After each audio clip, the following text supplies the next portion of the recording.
The Beijing subway sting. It's always the humidity that gets you first in Beijing, a dense, physical weight that mirrors the psychological pressure. I was operating as Lin Xiuying, an industrial sourcing consultant for a fictitious German firm specializing in microcomponents, a cover perfectly dull enough to attract zero attention, yet close enough to the tech sector to explain my movements. Tonight, however, the dullness was gone. The target was a high-density, customized microchip containing the operational blueprints for a planned critical infrastructure cyber attack, handed over by my subsource, codenamed the Gardener. The meet was scheduled for 7:30 p.m., peak rush hour, at the Xidan station transfer corridor between Line 1 and Line 4. The location was chosen specifically because surveillance footage is useless when 500,000 people are moving through the frame. The sheer density creates white noise for the lens. But white noise is also where the Ministry of State Security, MSS, shines. They don't track faces. They track thermal signatures, movement patterns, and psychological tells. My operative instincts were screaming. The air tasted metallic, not just from the train brake dust, but from fear. 2 hours before the meet, I spotted the tail. It wasn't clumsy or obvious. It was an anomaly in the background. A woman carrying a bright red shopping bag on a blue-collar street, reading an English-language newspaper upside down. A professional absurdity. I made 3 tight micro-turns on Qianmen Street, the kind that only an experienced operative or a local delivery driver would execute. She mirrored 2 of them perfectly, maintaining the exact spatial distance of a casual pedestrian.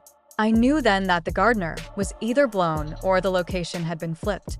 The sting was set, and the Xidan transfer point was the flypaper. My mission parameters instantly shifted from acquisition to survival. I spent the next 60 minutes scrubbing my immediate environment, dropping 2 non-essential burner SIM cards into different trash cans, wiping my hands clean of any residual chemical transfer, and mentally executing the 6-layer passport exit strategy. The core threat wasn't capture. It was the microchip falling into the hands of the MSS, allowing them to trace the origin and collapse the entire network. Everything depended on making them chase a ghost carrying a useless piece of paper. The Fuxingman drop. I scrapped Xidan immediately. Too central, too many choke points. I messaged the Gardener via a one-time encrypted channel, a single-character substitution code. Fuxingman, 3 stops west. The change was risky. If the MSS controlled him, they'd now know my adaptive capabilities. If they didn't, it bought me precious seconds. I found the Gardener, a pale, sweating man named Mr. Gao, exactly where he should be, pretending to examine an outdated subway map near the Line 2 exit.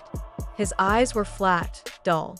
I approached, maintaining the cover of a hurried consultant lost on her way to a dinner reservation. The exchange was textbook, a shared brief glance, a staged bump, and a small, antique-looking jade pendant slipped into the palm of my hand, tucked securely into my umbrella sheath.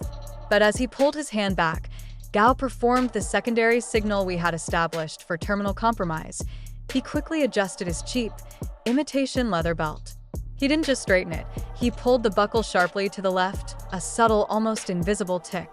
It was the signal for active watchers, immediate danger, do not engage further. The network wasn't just compromised, they were on him and, by extension, now on me. My heart rate didn't spike. It plummeted, settling into the cold, methodical rhythm needed for high-stress evasion. The jade pendant, which housed the microchip, felt suddenly searing hot through the thin silk of my glove. I walked past him without breaking stride, the adrenaline mixing with the stale, electrically charged air of the tunnel. I risked a flicker of reflection in a polished advertising placard. 3 men, impeccably dressed in dark, ill-fitting suits, moving with too much speed through the dense foot traffic 20 meters behind me. They weren't tourists or office workers. They were the cleaners, the immediate containment team. They hadn't spotted the exchange yet, but they were scanning the environment for anomalies, a sudden deviation, a change in pace, a nervous twitch. I had to become one with the flow, a single droplet in the flood. The subway maze, immediate evasion. Fuxingman is a junction of 2 massive loops, perfect for rapid, confusing transit. Instead of taking the express route, I plunged into the transfer tunnel for Line 2, heading away from the city center, a counterintuitive move that bought me momentary respite. The pressure was immense. The density of the evening commute meant physical bodies pressing against me on all sides, a bizarre human shield. I used the crowd as a tactical resource, rubbing shoulders, letting people push me, deliberately interrupting my own smooth line of movement to confuse passive tracking algorithms. I spotted the first catcher, a woman with severe hair and an earpiece, pretending to struggle with a large duffel bag near a ticket machine. She wasn't watching the general population. She was sweeping the crowd for my specific height, build, and coat color. I had to change the variables. Fast. I performed a ghost step, weaving sharply behind a group of boisterous students, shedding my outer layer, a neutral gray scarf, instantly into the pocket of an unsuspecting passerby's coat. It was a minuscule action, invisible to the naked eye, but enough to break the pattern recognition of an operative trained to track subtle color shifts. I maintained a forward momentum, pushing deeper into the descending stairwell for the platform. The tunnel walls felt oppressive, the fluorescent lights humming like static electricity. The MSS relies on quick deployment, using the static environment of the subway station as a net. To evade the net, I had to introduce dynamic, chaotic variables. I needed to move vertically and horizontally simultaneously. I skipped the descending escalator entirely, opting for the concrete stairs, forcing the cleaners to choose between maintaining visual contact, which required them to move against the upward stream, or trusting that the woman on the escalator behind me was part of their sweep. It was a fraction of a second gamble, but it shifted their focus just enough. The pressure cooker car. I managed to board a Line 2 train heading west, away from the prearranged extraction point. The car was a nightmare of compressed humanity, the temperature high, the air thick with sweat and cheap perfume. This was exactly what I needed. Absolute zero visibility. The microchip inside the jade pendant was now integrated into my escape plan. I had a custom-built, miniaturized communications device, a fake battery pack for an obsolete MP3 player, taped inside the lining of my trench coat. My objective was to transfer the chip from the jade casing into the battery pack, which contained a limited burst transmission unit and a self-destruct mechanism. Performing this manual operation in a moving, packed car, surrounded by hundreds of unwitting witnesses, was the ultimate test of control. I pressed myself into the corner near the junction of two cars, using the constant sway of the train and the physical barriers of the commuters to block line of sight. My left hand, shielded by my coat, worked blind. I used a tiny, ceramic-bladed precision knife, zero metal signature, undetectable by subway scanners, to pry open the jade casing, the movement incredibly slow and deliberate. The sound of the metal wheels grinding on the rails provided excellent audio camouflage. A large man next to me was yelling into his phone. His voice covered the faint, sharp crack of the jade. I extracted the chip, a piece of silicon barely larger than a fingernail clipping, holding it between my index and middle fingers. The transfer took 90 agonizing seconds. I slipped the chip into the battery pack slot, resealed the lining, and then casually dropped the empty jade pendant and the tiny ceramic blade into the backpack of a distracted student leaning against the door. The evidence was transferred, and the student was now carrying the physical evidence trail, a crucial component of the misdirection. The identity prism, the first layer of deception. I exited the train at Xidan, still moving counterintuitively. The MSS would assume I was heading toward the airport or the diplomatic district. Xidan is a mix of old residential areas and minor commercial hubs. Crucially, it lacked the pervasive, high-definition camera coverage of the main thoroughfares. Stepping onto the street, I executed phase one of the identity shift. I ducked into a small, poorly lit convenience store masquerading as a student rushing to a late class. Inside, I shed the gray trench coat and pulled out a highly visible, slightly rumpled denim jacket from a hidden compartment in my handbag. The denim jacket was intentionally disruptive, a bright, low-status garment. I swapped my sophisticated prescription glasses for cheap, thick-rimmed reading specs, and slicked my hair back aggressively into a tight bun. The consultant profile evaporated. I was now Xiaoli, a slightly frazzled, forgettable college student running late. The shift was completed in under 30 seconds, using the reflective glass of a refrigerated drink case. As I left the store, I activated the pre-programmed distraction. I pulled out a burner phone, the third one of the night, composed a nonsensical, panicked text message referencing a lost document and the Shanghai Express terminal, and immediately powered it off, tossing it into a dumpster near the alley entrance. The MSS monitors specific key phrases and geographical references. That phone, even if found immediately, would point their initial search vectors 700 miles south, towards the high-speed rail network. It was a digital ghost trail, designed to buy me the 15 minutes I needed to reach my actual pivot point. I walked with a renewed urgency, but maintained the panicked, uncoordinated gait of a genuinely flustered student, rather than the taut precision of a target on the run. The bathroom gambit and the paper trail. My immediate destination was a decrepit public bathhouse located 3 blocks from the subway exit, an archaic remnant that offered excellent cover due to its low foot traffic and lack of modern surveillance. I paid the ancient attendant 10 RMB for access to a single stall. Inside, the true preparation began. I stripped down to my base layer, a thermal undershirt that housed a deep pouch where the ultimate escape passport was hidden. But that was for later. Now, I focused on creating the definitive false trail.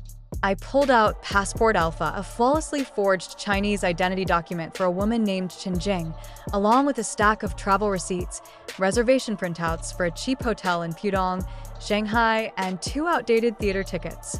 I carefully tore the Xidan passport, scattering the pieces, not too finely, into the waste bin. Tearing it ensures it looks like a hurried, panicked destruction rather than a deliberate plant. I wiped the inside of the stall clean of any stray hairs and then, crucially, dipped the torn passport and the Shanghai receipts into the stagnant water of the toilet bowl before flushing.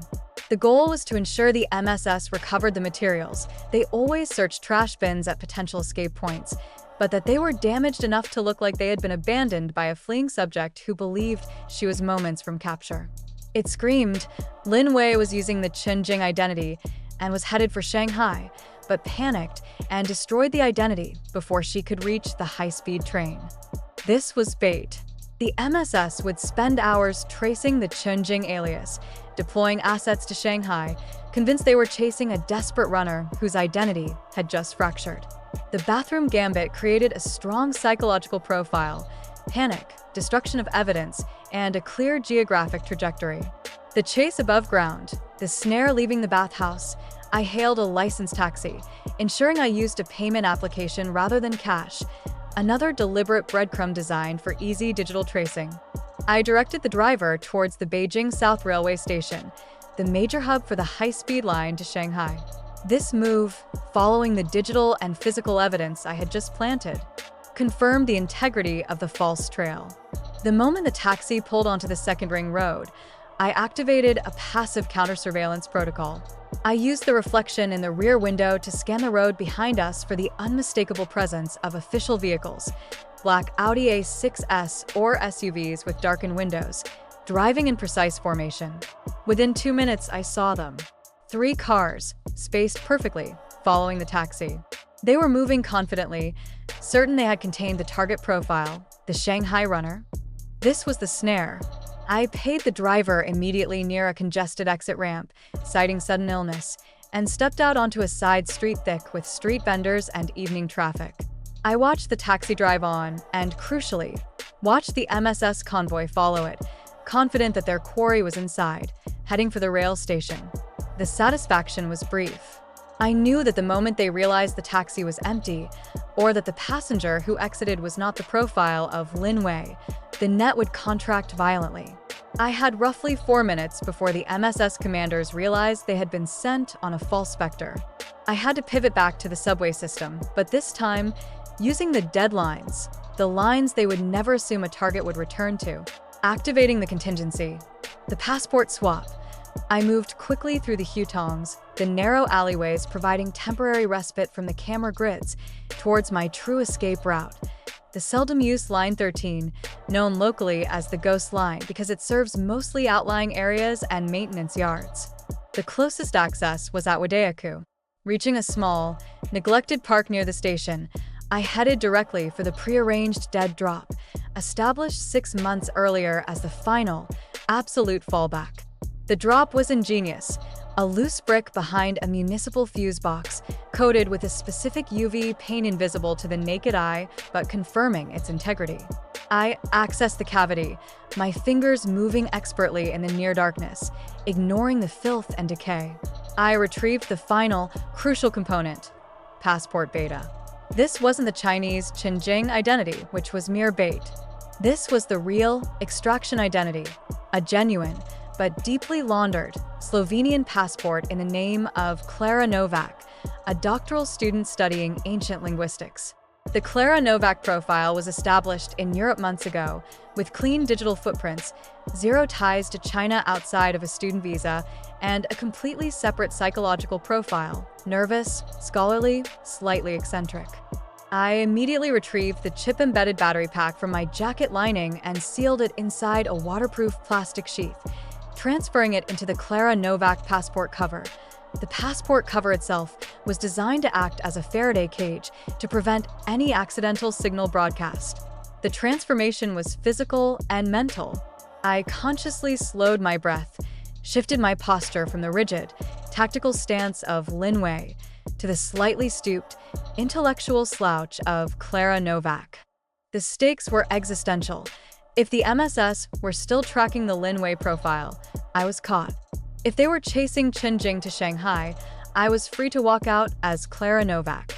The final checkpoint, the ticket barrier Wadayaku, was quiet, desolate compared to the earlier subway hubs. The MSS net was focused far away, tightening around the South Railway Station. I bought a ticket using Clara Novak's transit card, a clean piece of data linking me only to the university transit network. My target was the transfer to the Airport Express at San Yuankyo. Passing through the ticket barriers is always the moment of truth. They are often staffed not by subway attendants, but by plainclothes MSS observation teams, looking for exactly the kind of panicked runner I had set them up to expect. As I approached the barrier, I maintained the Clara Novak facade, head slightly down, eyes focused on my phone, reading a complex academic paper in Slovak, slightly irritated by the slow progress. I reached the barrier and scanned my card. The gate flashed green. Just as I stepped through, I looked up. Standing 15 feet away, leaning casually against a pillar reading a discarded newspaper, was the woman with the severe hair and the earpiece, the catcher I had seen at Fuxingman. She was waiting for the description of Lin Xiuying or Xinjiang. Our eyes met for a full, terrifying second. She scanned my face, my slight frame, my academic glasses, and my foreign student attire. Her professional assessment was rapid.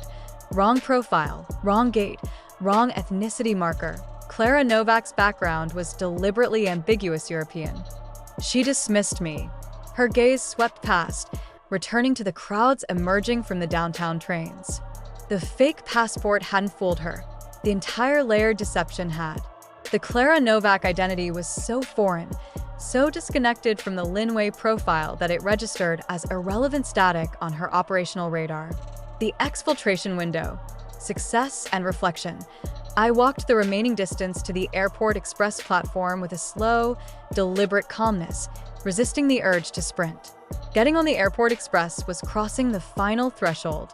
It was a guaranteed path, fast and non-stop, into the international zone. As the train doors hissed shut behind me, the lights of Beijing blurred into streaked lines of red and gold. I was sitting next to two oblivious businessmen discussing stock options. I finally allowed myself a single, deep, quiet exhale. The Beijing subway sting had worked.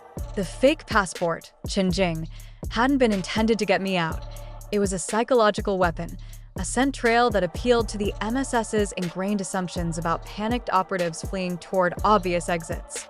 They were chasing a phantom in Shanghai while I, transformed into a nervous Slovenian linguist, boarded the only path they would have deemed secure enough to ignore. The cost, however, was visceral. Living a double life in a surveillance state isn't about physical hardship, it's about the erosion of the self. Every glance, every gesture, every piece of paper becomes a potential execution order. The Clara Novak identity was technically clean, but what about the woman wearing it?